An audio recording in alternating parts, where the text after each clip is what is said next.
Hey, welcome. I'm Jeremy. I'm Chris. We're Brothers in Healing, and we're coming at you today to let you know that, it's been a minute since we did anything for a while and videoed, and we got a lot of questions. Where are you guys at? What are you doing? Are you not doing that anymore? Well, what we did was we actually ended up both going to an inpatient PTSD treatment facility. Yeah, it's weird how it happened.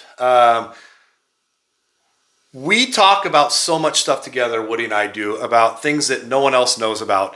And the one thing we didn't talk about was, hey, you know what? I need to go to treatment. And Woody goes, in his mind, I need to go to treatment. Even that we didn't discuss with each other. And I got to a point where I was at my bottom again in about January. And finally, I made one phone call and I realized, you know what? I told my friend, he talked about this place called Deer Hollow. And I said, let me get back to you in about a week. And about 20 minutes later, I said, if I wait a week, I'm not going to go because I'm a procrastinator. And I made a phone call. I was there within 3 days. And the funny thing is I remember sending Woody a text saying, hey, dude, I'm sorry. I'm going to be gone for 35, 40 days. I'm going to Deer Hollow. And literally, he sends me a text back saying, how did you beat me to it? I didn't know you were going there. Yeah, I had it in the works. It was in the hopper. I'm getting ready to go. And they put a kibosh on it. They saying, hey, we realize you guys are best friends. We're concerned that you might not open up in front of each other. They pulled Chris into a room and said, hey, how do you feel about Woody coming down there? He said, look, he's not going to pull back. In fact, there should be no issue.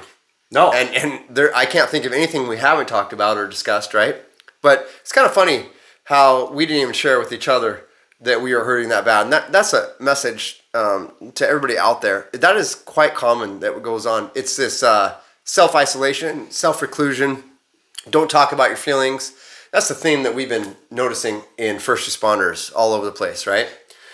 And one of the things people ask us is, what was treatment like? Well, okay, here's what I want to share with you.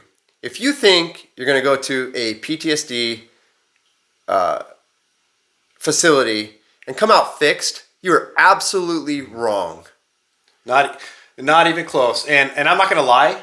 That's what I thought. I thought, oh my God, I'm going to go to this thing and I'm going to be fixed. No other worries. Even though I had already done all the therapy prior to it with psychologists for the last couple of years, I'm like, okay, this is the one piece of the puzzle that's going to fix it. And when I got there, I learned, they told you, we are not here to fix you.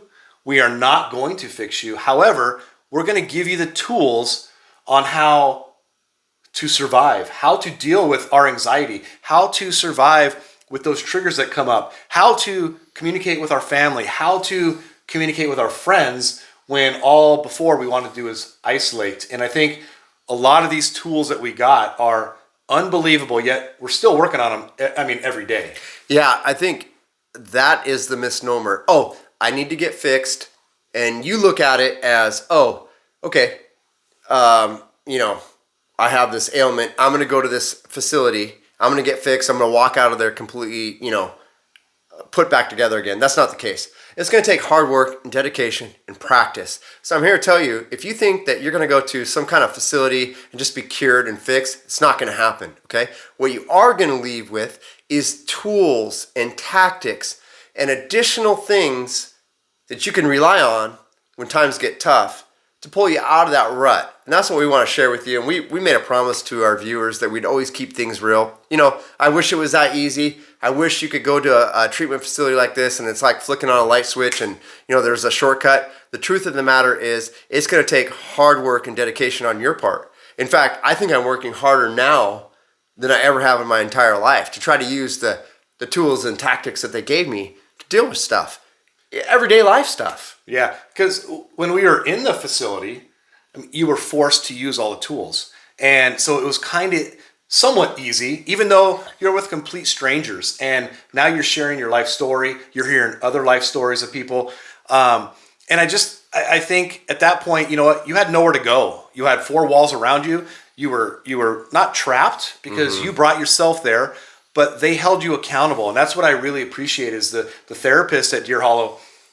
You could try to squirm your way out of it, but I'll tell you what, they were so on it. They were keen. And if you did, they called you out on it. Yeah. And I don't know any one person in my group when I went there that was disappointed about it at the end of it. Can't hide. They will call your ass out. If you are being quiet or you're breaking eye contact, you're not engaged, they're going to notice that.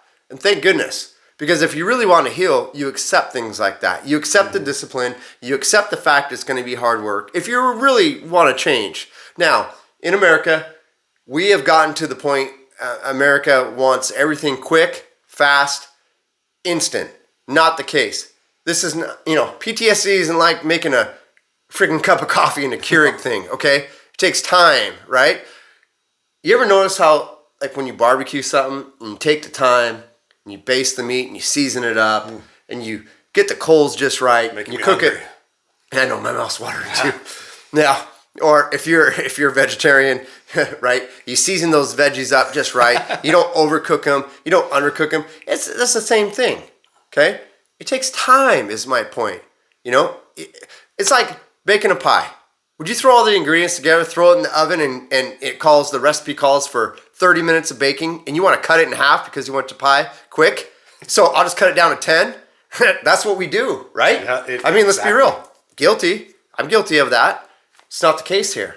It is an ongoing journey, ongoing battle, and a lot of failures. Yeah, and I think we're not going to take a whole lot of time today. We just want to get back in touch with everybody, let you guys know that we're still here. We're still pushing forward. We still want to spread our message about mental health, first responders, and everything. But we are going to come back and talk more about Deer Hollow. Lots more. About something that we went through not too long ago in this conference where we were able to come up and also speak about Deer Hollow. Yeah. And we're not here just to promote Deer Hollow, because as awesome as that place was, we just want people to get help if that's what you need. Just go and take that step, get help, even if it's just reaching out to a loved one. We don't want to see any more first responders end their life because they feel completely overwhelmed. Yeah. I mean, that is just the worst for us because we need you. Society needs you. I don't care what you see in the media. Most of the people in the communities care about you. They don't want you defunded. They want you out and about protecting them, and they respect you and they like you. I don't care. We've seen that over and over again. Yeah. Haven't we? In our community. Thank you, Marysville community. You guys have been nothing but supportive. I mean, you really have. Every time that you and I are out, I mean, shit, even to try to buy a cup of coffee, someone cuts in, let me buy that for you. We're like, no, it's okay. No, I insist. Yeah, Marysville, we're north of Seattle, 40 minutes? About that, yep. This community is amazing. Thank you guys so much. It means so much to us. It really does. Yeah. Thank you guys. Until next time, we're Brothers in Healing.